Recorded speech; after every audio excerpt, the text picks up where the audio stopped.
What's the worst place to hear "uh-oh"? When you come out of anesthetic and hear the surgeon say it. Setting. Me having a C-section while numbed but conscious. I feel enormous pressure. I can't quite process what has happened. I hear "oh whoops. Sorry. That's never happened before." Anesthesiologist pushes additional meds and I'm out. Afterward my husband told me that the surgeon was talking to his nurse when he said it. And it was because he had just dropped the baby back into me. The pressure I felt was the baby landing on my spine from the inside. When a toddler has locked themselves in the bathroom. My son once shaved one eyebrow and the front half of his head when he locked himself in. It took me 2 minutes to get the skeleton key and unlock the door. Old sticky locks. I was impressed at how fast he managed to do it but horrified that he did. The kid had the most perfect brows and such a beautiful afro.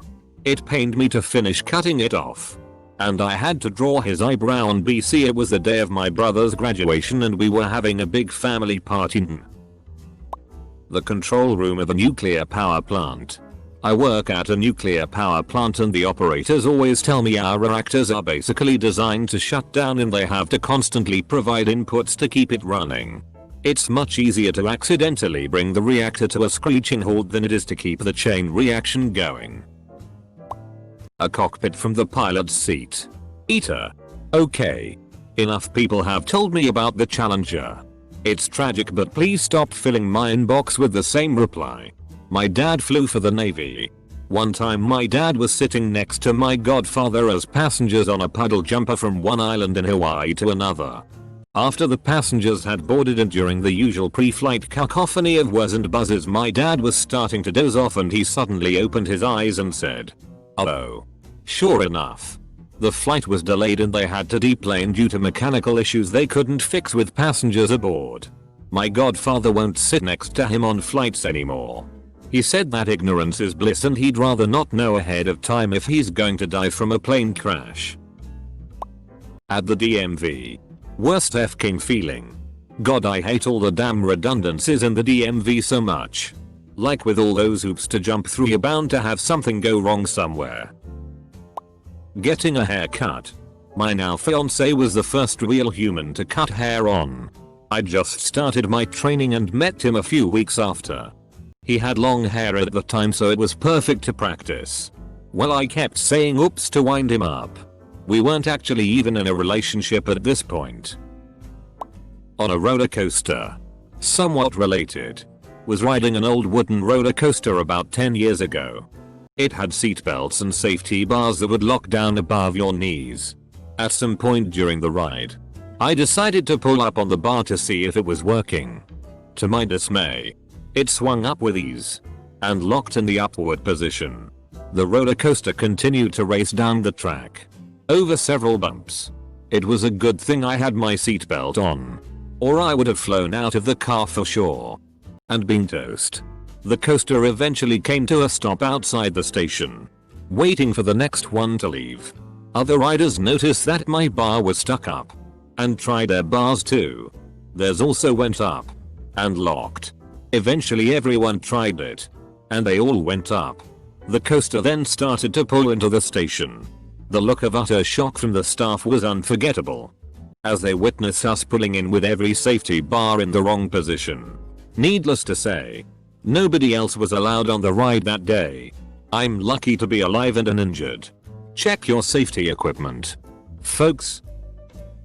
When you wake up in the middle of a surgery. This has actually happened to me.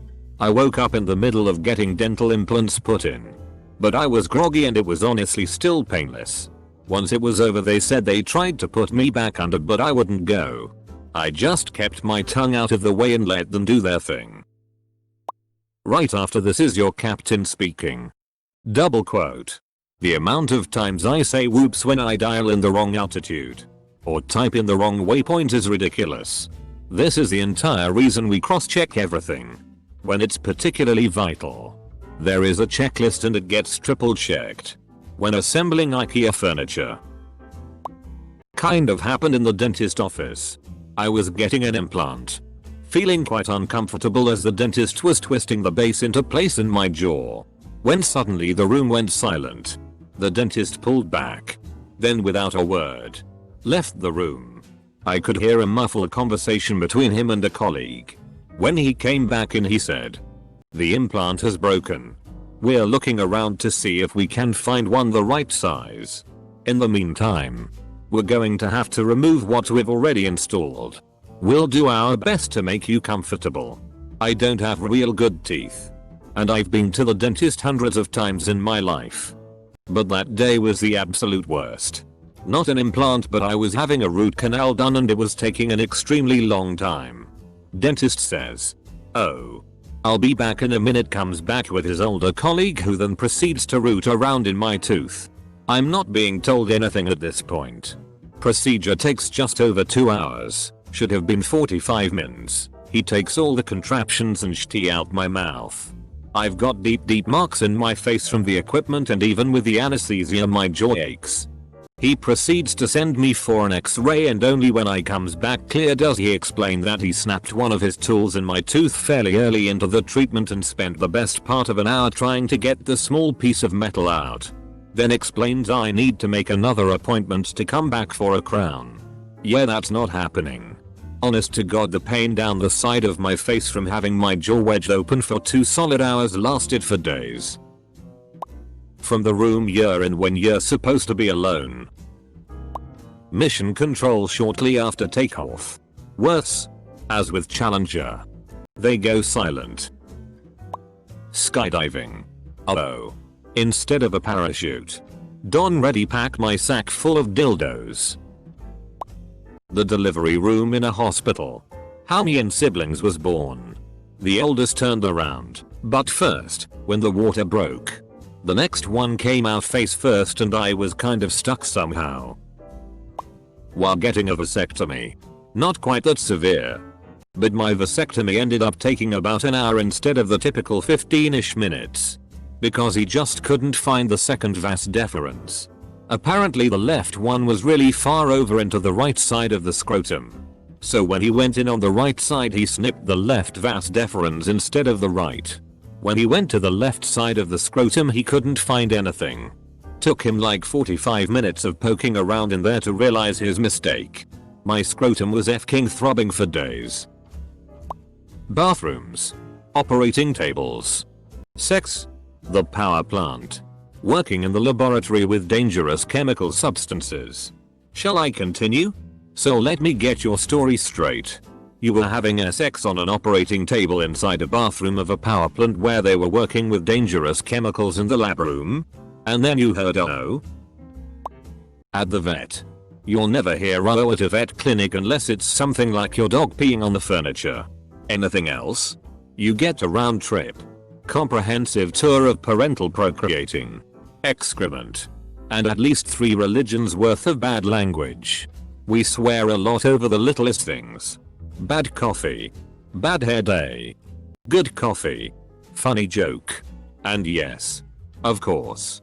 Any medical emergency will turn the room blue. But whenever a pet craps in the carrier or pees on the rug. Oh. Double quote. Source. I'm vet. Your criminal defense attorney's office. In court with your defense attorney. I've covered enough court cases to know that lawyers always try to act as though anything that happens is exactly what they expected would happen. But you can tell when they're really saying "oh. Fuckity fuck" underneath that emotionless facade. Home alone at 3 AM. Reading a gay fanfic on your phone when you hear "oh" next to you. But when you turn around you don't see anyone. Over the course of a few weeks you hear "oh." Also, when you have people over they also hear "oh." But no one knows. That would be the worst. This happened to me during a vasectomy. Local anesthetic. Shaved balls etc. One side went fine. A bit of pressure and tugging. But bearable. The left one was going okay. Until I felt something slip and an "oh." Just after he cut my tube. The clamp holding the aforementioned tube slipped off.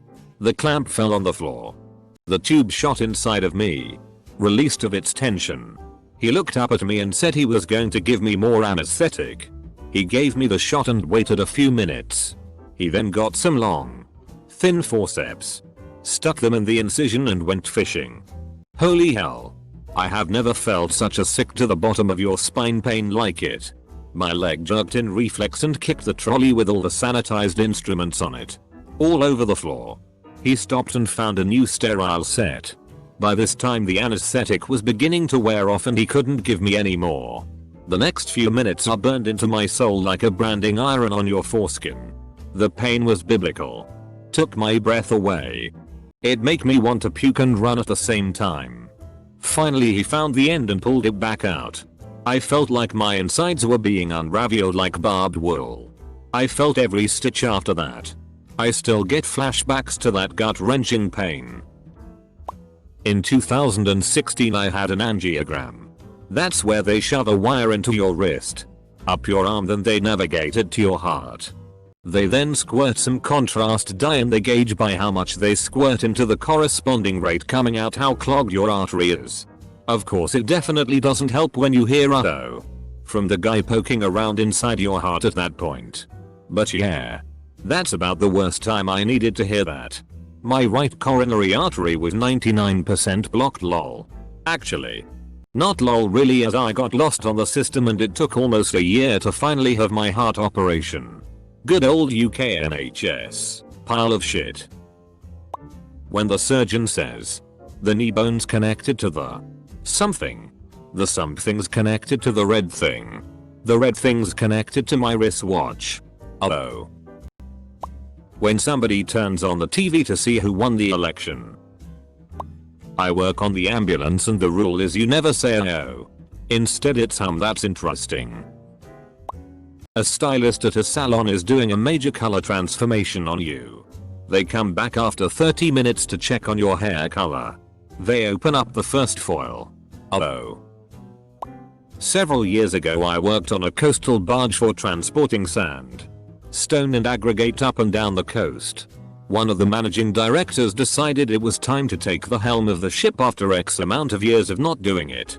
The shift goes smoothly and we rotate crews over. I went to sleep as I'd unloading. So the first mate took over for the unloading in the morning, so I get my head down.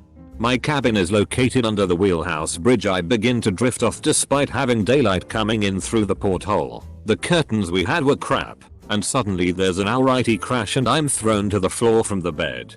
I hear an "oh" from the bridge. Pick myself up from the floor. Getting dressed and go up to the bridge to see what all the commotion was all about. I see.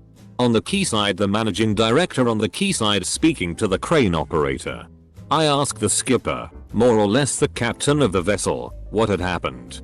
He looked at me shaking his head and sighed, pointing to the bow, the front of the ship, and explained that the director had gone and FK'd it when coming into port, his words exactly, and had explained that the first mate could have had his hand crushed in the incident as he was standing next to the point of impact.